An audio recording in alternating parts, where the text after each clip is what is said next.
District of Conservation is sponsored by CFACT. To learn more about our sponsor, head over to cfact.org. Thank you so much for listening. Welcome to District of Conservation. I am your host, Gabriella Hoffman. This podcast offers a sober examination into all things hunting, fishing, shooting sports, energy, environment, and the public policy surrounding it. And this podcast also specializes in original interviews that you won't hear elsewhere. Here's what I have for you today. I am back from vacation and we have a lot to discuss this week and next week. So if you see a high volume of episodes from me, it is because I need to keep you all, dear listeners, informed of what is happening federally, culturally, across state lines. Today I'm going to focus on three specific updates. The USDA APHIS agency, following backlash, announced that it would revoke its wild bird game import ban. I also want to talk about the MCC codes for gun purchases going forward and the implications from that, and why actually credit card companies are pretty skeptical of implementing it themselves. And we're going to top it off with an interesting story from Patagonia, the preservationist corporation that has decided to make Earth their sole shareholder. Interesting development there. We'll talk about some of Patagonia's actions, why I think they do a lot of virtue signaling, and why I actually think this move to make Earth the sole shareholder is actually rooted more so in taxes than actually saving the planet. So stay with me and we will break down these stories today. USDA APHIS, in a swift reversal following backlash from duck organizations, hunters, conservationists, decided that they will now actually allow harvested wild bird game imports from Canada into the United States. I will read for you the statement. Allowance of hunter-harvested wild bird game carcasses from Canada. APHIS has been working with stakeholders and other federal agencies to provide options for importing hunter-harvested wild bird meat carcasses that address the highly pathogenic avian influenza, that address the transmission risk to our domestic poultry. Effective September 12th, APHIS will allow the import of hunter-harvested wild bird meat carcasses as outlined below. Unprocessed hunter-harvested wild bird game carcasses originating from or transiting Canada must meet the following conditions, and there are 5 conditions laid out. And they recommend that boots and any equipment used to process carcasses should be clean and visibly free from dirt, blood, tissue, and feces. Cooked or cured meat and meat products, sausage, jerky, etc. will not be allowed. Import as U.S. Fish and Wildlife Service requirements cannot be met to identify the species of wild bird. And Delta Waterfowl praised the move in response to this. And I will link to you guys the show notes where you can find it.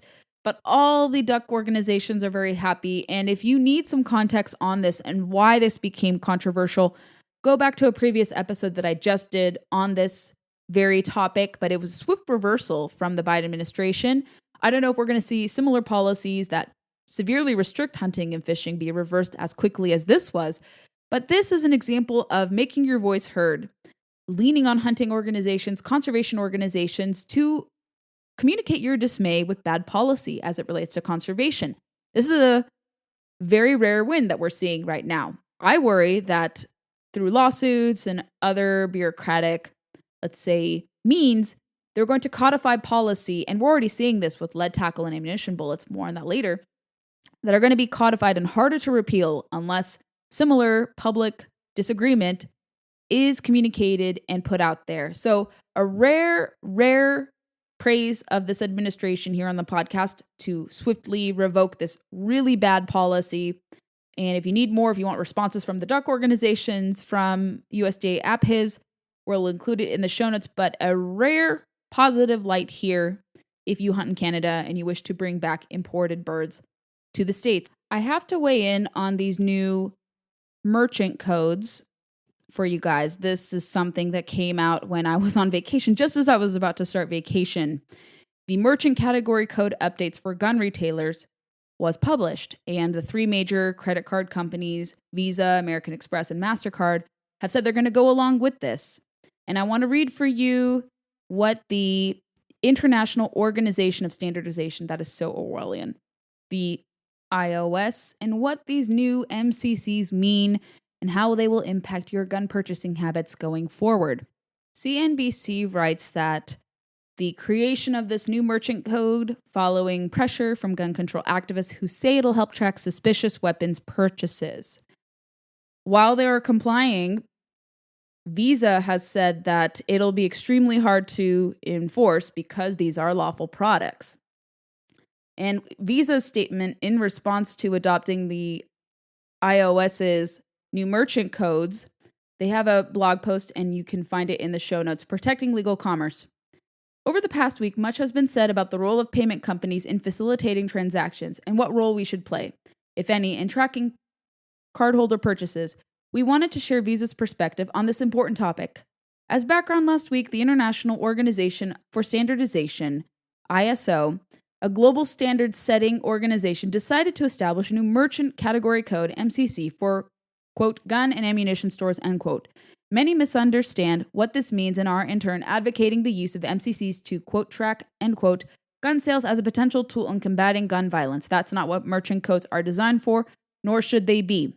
MCCs already exist for hundreds of different businesses, including beauty salons, bookstores, newsstands, bowling alleys, and bakeries, among many others. They are 4-digit category codes only used to classify the type of business a retailer operates. However, MCCs do not give Visa or any other payment network visibility into product-level data known as SKU-level data. When we process a transaction, we have no visibility into what items a consumer is purchasing. This is true irrespective of which MCC applies to a merchant. We do not believe private companies should serve as moral arbiters. That's a great concession. Asking private companies to decide what legal products or services can or cannot be bought and from what store sets a dangerous precedent. Further, it would be an invasion of consumers' privacy for banks and payment networks to know each of our most personal purchasing habits. Visa is firmly against this. As we do when ISO creates a new merchant code, Visa adopts the standards that apply to our industry. For us, that means working with our financial institution clients to enable them to implement this new MCC when ISO makes it available. You can read the entirety of the statement for yourself. What I had read about the application of these new MCC codes is that actually they can be circumvented by big box retailers like Cabela's and Bass Pro, and actually they won't be applied to those. They'll still be listed as general merchandise. So that's one interesting thing that gun control advocates are not being transparent about. Moreover, if the companies are hesitant to go through with this and they've not responded to comment from different people like Stephen Gutowski of The Reload and have been mum on this, maybe it's going to generate a lot of blowback to which they will reconsider these codes. And they're going to find that when you apply these codes, when you're trying to circumvent Congress, Congress hasn't been able to pass gun control. And again, there's not really an appetite to pass it despite all the public opinion polling showing it, although it is mixed at best about the appetite for gun control because you've seen a historic number of people purchasing firearms and getting their concealed carry licenses. So they're trying to use the means of the private sector to punish lawful gun owners and purchasers of guns and ammunition through these means. Will these new MCCs have an impact on curbing crime? I don't see it that way. If you look at the DOJ's studies on criminal usage of firearms, most of the time, 90-some-odd% of the time, give or take, criminals are obtaining guns from the black market. They're not going to a retailer. They're not going to a gun store to purchase a gun. Someone wouldn't do that. Sometimes criminals, unfortunately, have bought guns through these regular retailers. It's sometimes hard to identify a criminal if a person has no record and they decide to go commit an act, but that's very rare.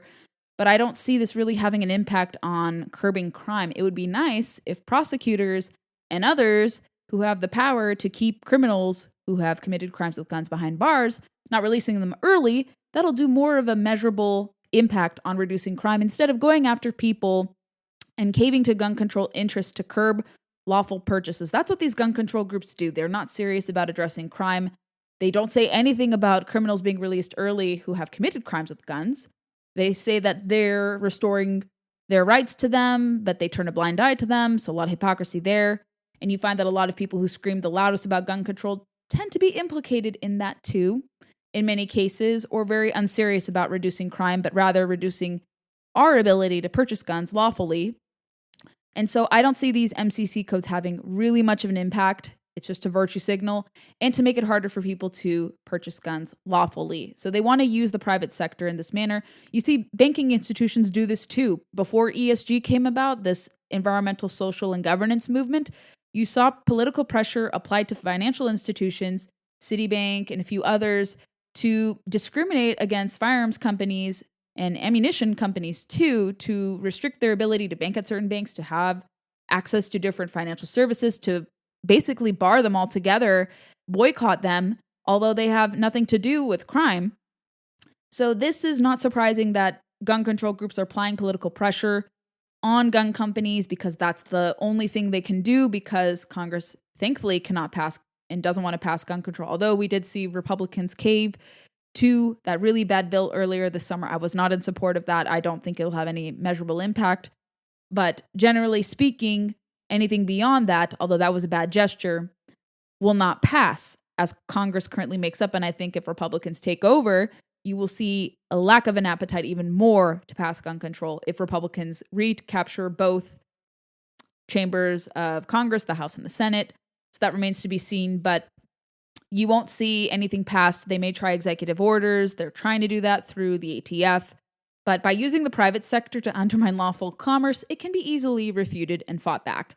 And I think the credit card companies will see the error in their ways with having to abide by these ISO standards, I would hope. And even Visa conceded, as I had mentioned, Visa conceded that they don't want to be in the business of tracking private sales, the innermost private transactions of people. They don't want to have to go through that data to be submissive to gun control interests, because that's what these groups want to do. They want to say, okay, let's extract information from you, companies, and let's target our opponents. And again, it won't have any impact on criminals who use guns because, again, they're not going to stores. They're buying it off the black market. You need the DOJ study. I've included it in the show notes for you guys to listen. But MCC codes, gun control, not going to have an impact. It's just going to make it a lot more inconvenient for those of you, especially in gun control states or states that have started to slowly peel back on bad policy. It'll make it harder for those of you there to get guns in a more timely fashion, especially if you have an urgent need to buy one. The third story I have for you today, we're going to cap it off in a humorous way, is Patagonia CEO has claimed that Earth is now the sole shareholder of the company. The very virtuous, very altruistic company called Patagonia. They're a climbing supply store. They make luxury jackets, stuff for outdoor leisure, some fly fishing stuff. I've heard their products are great. I just am very turned off by their political messaging and their virtue signaling, and I think I'm not alone in this. But let's read for you guys what Patagonia has to say about their decision to basically surrender all of their proceeds for planet Earth. CEO Yvon Chouinard, who happens to be, I think if I remember correctly, he was a Bernie bro. And he is quoted as saying he's not very fond of being a businessman. And he writes in this letter, Earth is now our only shareholder. And he talks about that they started as a B Corp organization and a California Benefit Corporation, and then writing their values into their corporate charter. And now they don't want to be about making a profit. And they said that they had an option to sell Patagonia and donate all the money, but we couldn't be sure that our new owner would maintain our values or keep our team of people around the world employed. They rejected going public, he says that what a disaster that would have been. Even public companies with good intentions are under too much pressure to create short-term gain at the expense of long-term viability and responsibility. Truth be told, there were no good available options. So we created our own. Instead of going public, you could say we're going purpose. Instead of extracting value from nature and transforming it into wealth for investors, we'll use the wealth Patagonia creates to protect the source of all wealth. Here's how it works. 100% of the company's voting stock transfers to the Patagonia Purpose Trust, created to protect the company's values. And 100% of the non-voting stock had been given to the Holdfast Collective, a nonprofit dedicated to fighting the environmental crisis and defending nature. The funding will come from Patagonia. Each year, the money we make after reinvesting in the business will be distributed as a dividend to help fight the crisis. It's been nearly 50 years since we began our experiment in responsible business, and we're just getting started. If we have any hope of a thriving planet, much less a thriving business, 50 years from now, it is going to take all of us doing what we can with the resources we have. This is another way we've found to do our part. Despite its immensity, the Earth's resources are not finite, and it's clear we've exceeded its limits, but it's also resilient. We can save our planet if we commit to it. And he ends it there. Patagonia is free to engage like this. They're a private company. They can do whatever the heck they want.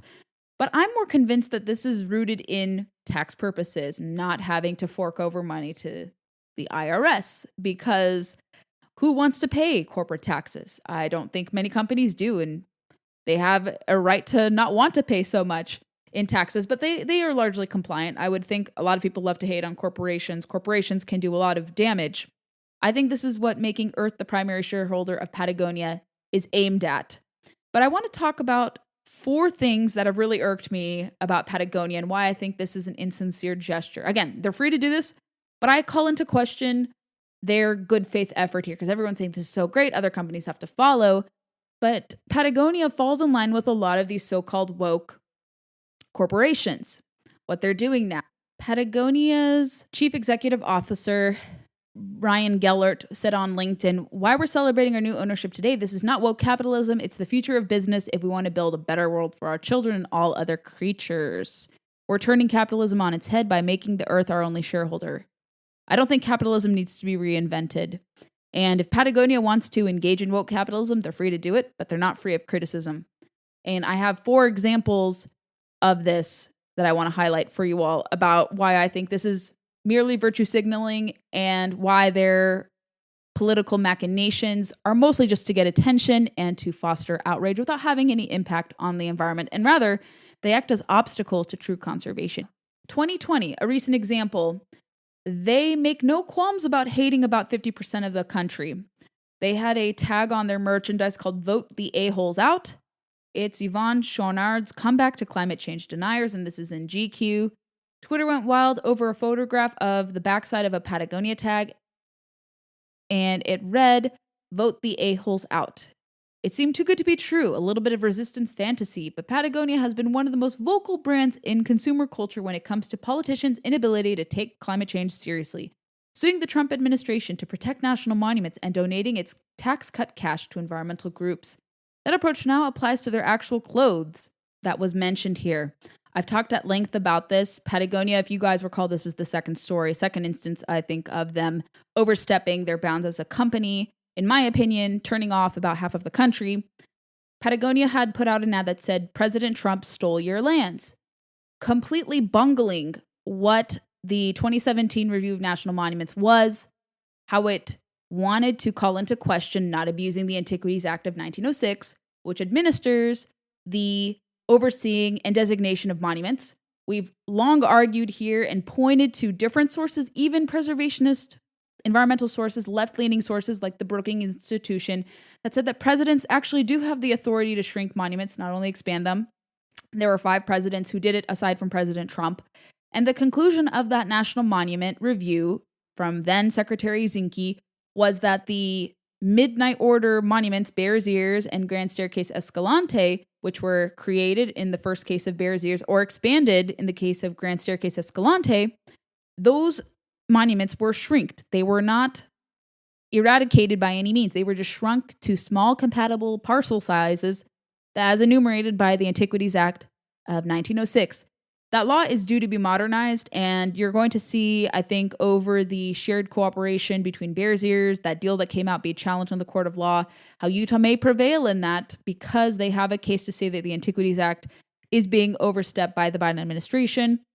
And we don't have checks currently on presidential authority to enlarge or decrease national monuments. So that law is due to overchange. But Patagonia, of course, naturally completely misinterpreted and distorted what the law does. And they said President Trump stole land, although he is credited with, actually, his administration rather, is credited with opening the most acres to new hunting and fishing opportunities. Although this administration, Biden administration, claims it is, but they're not.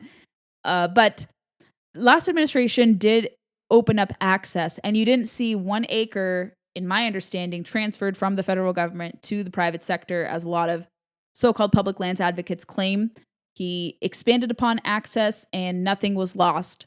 And now you see in this administration, your ability to hunt and fish is being jeopardized. You're not going to have access to certain places if you're in Alaska and you want to hunt caribou. 60 million acres cut off to you if you're not a resident of Alaska. You see that now they're trying to impose lead tackle bullets bans on Fish and Wildlife Service lands. More on that later. in the coming weeks, in the coming days rather. And yeah, Patagonia completely got this issue wrong. So we've corrected the record. I have called into question that glitzy campaign from 2017. They're also hypocrites when it comes to third point rather, their use of fossil fuels. They say fossil fuels are evil and they need to divest from fossil fuels. But a little inconvenient fact for Patagonia lovers out there. That company, your beloved company, makes a lot of products using petroleum byproducts. Those fancy jackets, I think, are made from petroleum byproducts. And this company refuses to do any business with oil and gas companies. They got into the news because they said, we will not make company jackets or company sweater vests for you guys because you guys are engaged in oil and gas and it's evil and you're harming the planet, yada, yada, yada. There's a story I can link to in the show notes for that. I'm not making this up out of thin air, but a lot of their hypocrisy has been called into question. And fourth, I would say one of the most egregious things they've ever done. And they're free to make propaganda films. They're free to make their voices heard. I'm not calling for them to be disbanded or anything or to have their free speech revoked. I'm not calling for any of that. I am just calling their efforts into question. Their documentary Artificial, which came out a few years ago, I was curious to watch it. So I was coming back from Montana. I saw that the documentary was available for viewing and I decided to watch it. I decided to watch it with an open mind. And so I did my best to watch it.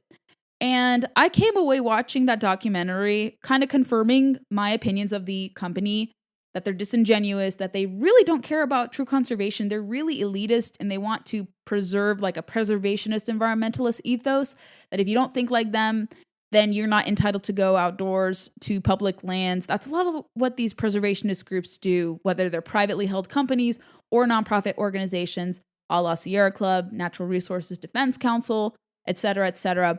And I watched this as a recreational angler, and I came away angry from this because they were distorting what state wildlife hatcheries do, the good work that these hatcheries do, and discounting the excise taxes generated from fishing tackle, from fishing licenses, saying that taxpayers don't know what their money is going to fund these awful efforts of hatcheries, da da da da. And so I found a great review, a critical review of Artificial from an English gentleman at Fish and Fly magazine. And he pointed out a lot of hypocritical points from Patagonia itself, a lot of distortion by the company in this documentary. And he said that the film, of course, was funded by Patagonia, named for a region of South America famous for the best sea trout rivers in the world. The movie presents a powerful case for closing hatcheries and shutting fish farms in the belief that the genetic integrity of hatchery fish is harmed in the process, which, when you look at the bigger picture, is rather ironic. Those Patagonian sea trout were not indigenous to the region and were introduced from the UK, as were all the brown trout in New Zealand, Australia, the Himalayas, the USA, and Canada. They got to those countries and thrived due to ... hatcheries.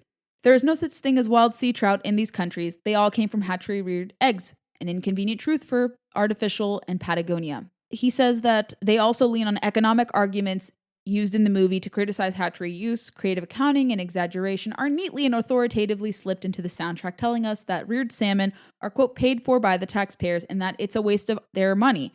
And hatchery fish are costing $61,000 per harvested fish. No mention that fishing supports over 1 million jobs and adds between $100 and $200 billion a year to the U.S. economy, or that nearly 40 million, I think it's closer to 50, maybe 60 million, licenses are sold in the U.S. each year. Go check out that review if you don't believe me. But those are 4 points, and there are so many other examples of where I think Patagonia makes a lot of noise. They certainly know how to fill their bottom line. They're not immune from enjoying the benefits of capitalism. They're still going to make a profit. They claim that, oh no, we have no profit margin and we have no prioritization of making a profit in mind. They are. When they do these stunts, they're making money. So their reimagining of capitalism, they can go through with it, but they're not immune from criticism. And that's what we're free to do here in this country, is to freely criticize those we think who are dishonest. And Patagonia, unfortunately, is one of these dishonest brokers in conservation. They're preservationists. They want to make you believe otherwise. You may disagree with my assessment, but just these 4 examples that I've alluded to, I think they are causing more disruption than cohesion. Agree, disagree? Let me know what you think. Thanks for listening to District of Conservation. I hope you enjoyed today's episode. If you haven't already, make sure you find us on your preferred podcast player. We largely circulate on Apple, Spotify, and countless others, but those are our 2 big podcast platforms we want to push. Make sure you're subscribed there, especially on Apple. If you like the podcast a lot, go leave us some reviews. We'd be more than grateful to get some 5-star reviews from you guys. Moreover, we are on Facebook, Instagram, and Twitter, and a little bit on YouTube. We don't populate there, but connect with us on social media. Find me personally on social media with blue check marks. Super easy to find, and I would love to hear your feedback and know who you'd like to see on the podcast. Thanks for listening to District of Conservation. Stay tuned for the next episode.